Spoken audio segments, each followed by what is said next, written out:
Hi అండి, welcome to my channel. చాలా రోజుల తర్వాత మళ్ళీ కుకింగ్ వీడియో పెడుతున్నానండి. ఈ సమ్మర్లో అసలు వంట చేసి వీడియో తీయడం కుదరలేదు నాకు. నా ఛానల్ కనుక ఎవరైనా ఫస్ట్ టైం చూస్తుంటే తప్పకుండా సబ్స్క్రైబ్ చేసుకోండి. ఈ వీడియో నచ్చితే మొత్తం చూసాక లైక్ చేయండి, షేర్ చేయండి. ఈరోజు మన కిచెన్లో కాకరకాయ ఫ్రై చేస్తున్నానండి. ఇది కొంచెం డిఫరెంట్గా ఉంటుంది. ఆల్రెడీ నేను 2-3 రకాలు చేసి పెట్టాను. అది కాకుండా ఇది కొంచెం వేరేగా ఉంటుంది. ఇది నాకు బాగా నచ్చిందండి. ఇట్లా చేస్తా అంటే ఎప్పుడు చేస్తూ ఉంటాను, ఎప్పుడు పెట్టలేదు అసలు. కాకరకాయ అంటే ఎక్కువ నేను తినను, ఇంట్లో మా వారు బాగా తింటారు కానీ నేను తినను. నేను పులుసు చేసుకుంటాను, నాకు ఆయన ఫ్రై చేస్తే నాకు పులుసు చేసుకుంటాను.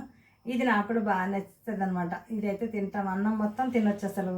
ఒక కొంచెం కాకరకాయ ఫ్రై చేసుకున్నాం అనుకో అన్నం మొత్తం తినొచ్చు. చేదు కూడా మనకు అనిపించదు. చాలా ఈజీ ప్రాసెస్ కూడా, అసలు చాలా బాగా చేసుకోవచ్చు. ఇంకా ఎలా చేద్దామో చూసేద్దాం ఈ వీడియోలో. కాకరకాయలు అయితే నేను మంచిగా కడిగేసుకున్నానండి. శుభ్రంగా కడిగేసుకొని ఆరిపోయినాయి కూడా. నేను చాలాసేపు అయింది కడిగి పెట్టి నేను అంతా సెట్ చేసుకునే వరకు. ఇంకా ఈ ముక్కలు చక్రాల్లా కాకుండా మనము ఇట్లా చిన్న ముక్కల్లా కట్ చేసుకుంటే బాగుంటుందండి. ఇంకా కట్ చేసేస్తాను చూడండి. ఇలా ఈ సైడ్స్ కట్ చేసేసి ఇలా రౌండ్గా చక్రాల్లా కాకుండా ఇలా మధ్యలోకి తీసి ముక్కలు కట్ చేసుకోవాలండి. ఇలా అయితే బాగుంటుంది దీనికి, ఈ ఫ్రైకి. మామూలుగా మనం ఫ్రై అయితే చక్రాల్లాగా కోసి చేసుకుంటాం కదా, ఈ టైప్ ఆఫ్ చేసుకునేటట్టయితే ఇలా ముక్కలు కట్ చేసుకోవాలి చిన్న చిన్నగా. మరీ చిన్నగా కాకుండా మరీ పెద్దగా కాకుండా. గింజలు కూడా తీయొద్దండి, గింజలు కూడా చాలా టేస్ట్గా ఉంటాయి ఈ ఫ్రైలోకి. కొంచెం వేసుకున్నామంటే అసలు పిల్లలు ఇష్టంగా తినరు మెయిన్ కాకరకాయ. అలాంటి వాళ్ళు కూడా తినేస్తారనమాట ఇలా చేస్తే. ఈ గింజలు కూడా కటకట అంటుంటే సౌండ్ భయం ఉంటాయి, అందుకనే తీసేయద్దు. కొంచెం ముదిరిన కాయలు ఉన్న గింజలు ఉంటాయి కదా, ఇంకా అన్నీ ఇలా కట్ చేసేసుకుంటానండి. ముక్కలు అన్నీ ఇలా కట్ చేసేసుకున్నానండి, చిన్న చిన్న ముక్కలు. ఇంకా ఫ్రై చేసేద్దాం. ఒక స్టవ్ మీద కడాయి పెట్టేసానండి. కడాయి పెట్టేసి ఆయిల్ వేసేసుకోవాలి. ఆయిల్ కొద్దిగా ఎక్కువనే వేసుకోవాలండి. ఆయిల్ ఫ్రైకి కొంచెం ఎక్కువ ఉంటేనే బాగుంటుంది ఇది. ఆయిల్ వేడెక్కాక ఈ ముక్కలు డైరెక్ట్గా వేసేసుకోవాలండి. తాలింపు గింజలు ఏమీ అవసరం లేదు, డైరెక్ట్ ముక్కలు వేసేసుకొని సిమ్లో పెట్టుకొని వేయించాలండి మనము. ఇది కంప్లీట్గా మనము సిమ్లో పెట్టుకొని వేయించాలి, అప్పుడే మంచిగా మగ్గుతాయండి. పెద్దగా పెట్టామనుకోండి ముక్కలు మాడిపోతాయి. మనకు ఇది ముక్కలు మగ్గాలి, ఫ్రై అయినట్టు అవ్వకుండా కొంచెం మగ్గినట్టుంటే బాగుంటుంది అన్నమాట. కొంచెం మధ్య మధ్యలో తిప్పుతూ ఉండాలి అడుగంతకుండా. ఇంకా దీనికి మెయిన్ ఇంగ్రీడియంట్స్ ఉన్నాయండి, అవి ఇప్పుడు ప్రిపేర్ చేద్దాము. ఇది ఇంకా పక్క స్టవ్ మీదకి షిఫ్ట్ చేసేస్తాను.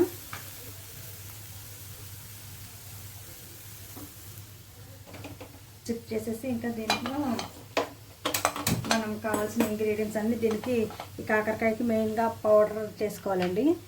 దాని గురించి అనేసి అది పక్కన వేగుతూ ఉంటుంది, మనం అంతలోపు ఇక్కడ రెడీ చేసుకోవచ్చు. ప్యాన్ పెట్టినానండి. ప్యాన్ వేడయ్యాక మనము ఈ పల్లీలు వేసుకోవాలి, వేరుశెనగలు. నేను తీసుకున్నవి 1/2 కిలోకు కొంచెం ఎక్కువ ఉంటాయి కాయలు. ఒక 3 స్పూన్ల వరకు తీసుకున్నానండి. మనం ఇది ఎక్కువ తీసుకున్నా ఏం కాదు, నష్టమేం లేదు. 3 స్పూన్ల వరకు తీసుకున్నాను నేను. ఇంకా పాన్ వేడెక్కిందండి, ఈ పల్లీలు వేస్తున్నాను. అంటే 3 స్పూన్లు అంటే నేను తీసుకునే పెద్ద స్పూన్లు అండి. ఇవి దూరగా వేయించుకోవాలి, మాడనీయకుండా వేయించుకోవాలి. మాడిందనుకోండి టేస్ట్ మారిపోతుంది. ఇట్లా సిమ్లోనే పెట్టుకొని వేయించుకొని మనము పచ్చిశనగపప్పు కూడా వేసుకోవాలండి. పచ్చిశనగపప్పు కూడా ఒక 3-4 స్పూన్లు తీసుకున్నాను. పల్లీలు కొంచెం వేగడానికి టైం పడుతుంది కదా అని కొంచెం ముందు వేసాను. పక్కన పెట్టుకున్నాను కదా, ఇది కాకరకాయ కూడా, ఇది కూడా తిప్పుతూనే ఉండాలండి, మర్చిపోవద్దు. లేదు మాకు 2 కష్టం అనుకుంటే ఈ పొడి ప్రిపేర్ చేసేసుకున్న తర్వాత, ఇవన్నీ వేయించుకున్న తర్వాత కాకరకాయలు వేసేసుకోవచ్చు. నేను 2 చేయగలను కదా అని మెల్లిగా అటు ఇటు సిమ్లోనే కదా వేగుతున్నాయి, అందుకని అలా పెట్టుకున్నాను. ఇక దీంట్లోనే మినప్పప్పు అండి, పొట్టు మినప్పప్పు అయితే ఇంకా బాగుంటుంది. ఇప్పుడు రెడీగా లేదు, నా దగ్గర అయిపోయింది, అందుకే నేను సాయపప్పు వేస్తున్నాను. ఇది కూడా ఒక 2-3 స్పూన్లు. ఇది పప్పులు పొడి ఎక్కువైనా మనకు నష్టమేం లేదండి. ఇవన్నీ వేయించి పెట్టుకొని దోరగా మనం గ్రైండ్ చేసుకుంటాం అన్నమాట. ఇది కొంచెం దోరగా మంచి సువాసన వచ్చే వరకు వేయించాలి. ఇప్పుడు దోరగా అయినాయండి. ఇప్పుడు ఒక స్పూన్, పెద్ద స్పూన్ ఇది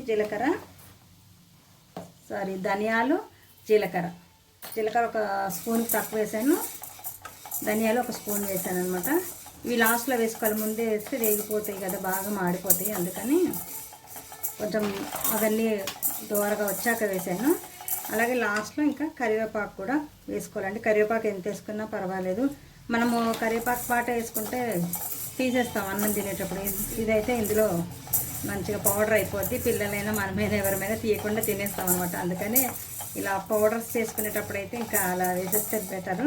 అంటే బాగా వేగినాయండి, దూరగా వేగినాయి, ఇంకా ఆపేస్తాను. ఈ వేడికి కరివేపాకు కూడా వేగిపోద్ది, మనకు మంచిగా పౌడర్ అవుతుంది కూడా. అంటే ఇది పక్కన పెట్టేసుకున్నాము ఆపేసి. మళ్ళీ గ్రైండ్ చేస్తా కదా, అంతలోపు ఇవి వేగుతాయి. ఇది చూడండి, ఇప్పటికే కొంచెం కలర్ మారింది. సిమ్లోనే పెట్టాను నేను. ఇలా మగ్గనివ్వాలి, అప్పుడే బాగుంటుంది.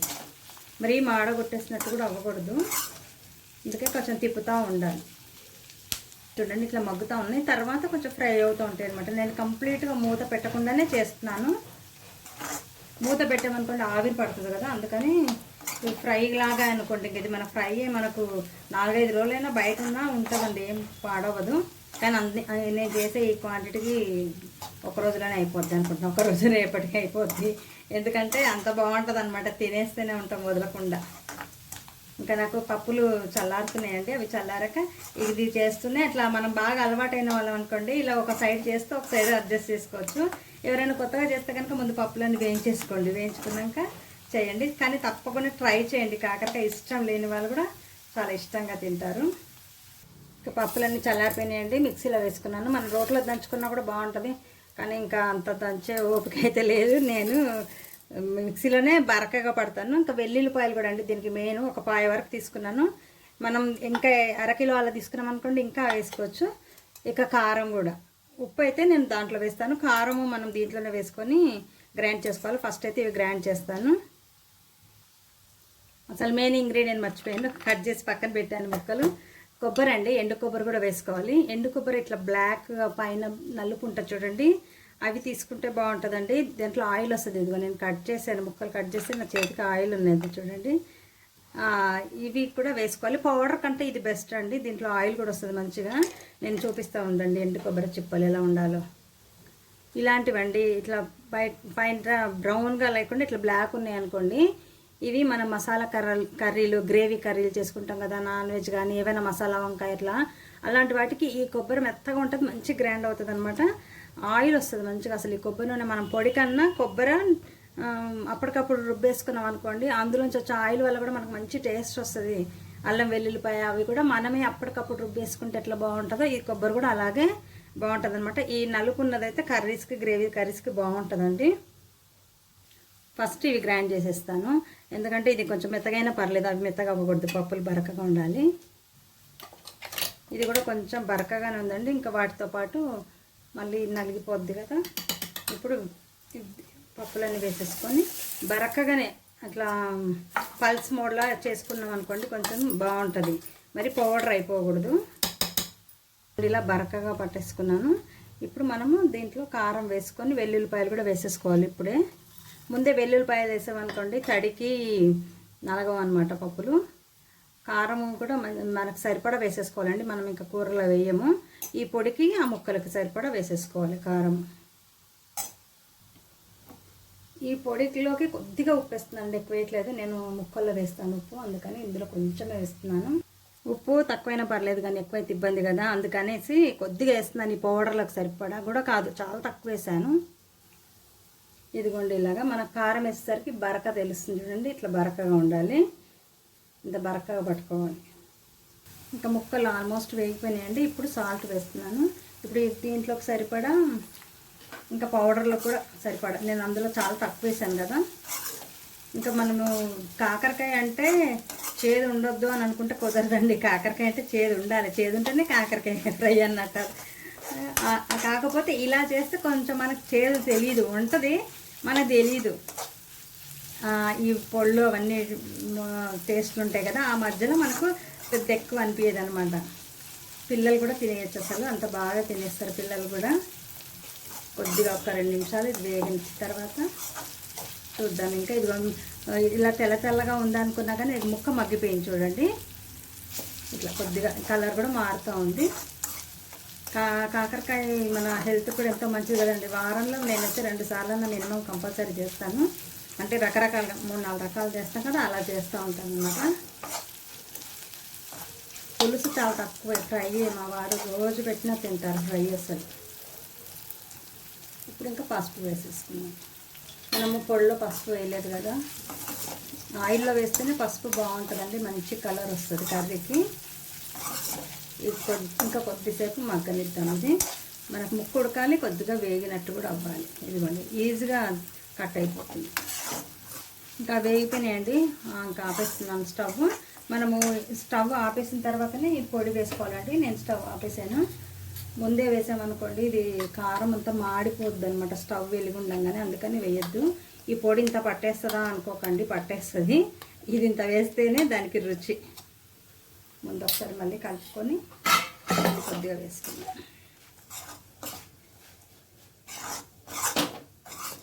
స్టవ్ ఆపేసానండి, కంపల్సరీ స్టవ్ ఆపేసి చేయాలి. కారము మాడిపోయింది అనుకోండి, చేదు వచ్చేస్తుంది అనమాట.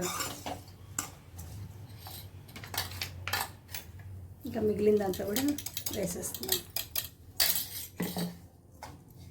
దీనికి ఈ పప్పు ఇలా ఎక్కువ ఉంటేనే రుచి అండి. మనకు అన్నం కలుపుకోవడానికి కూడా చాలా బాగుంటుంది.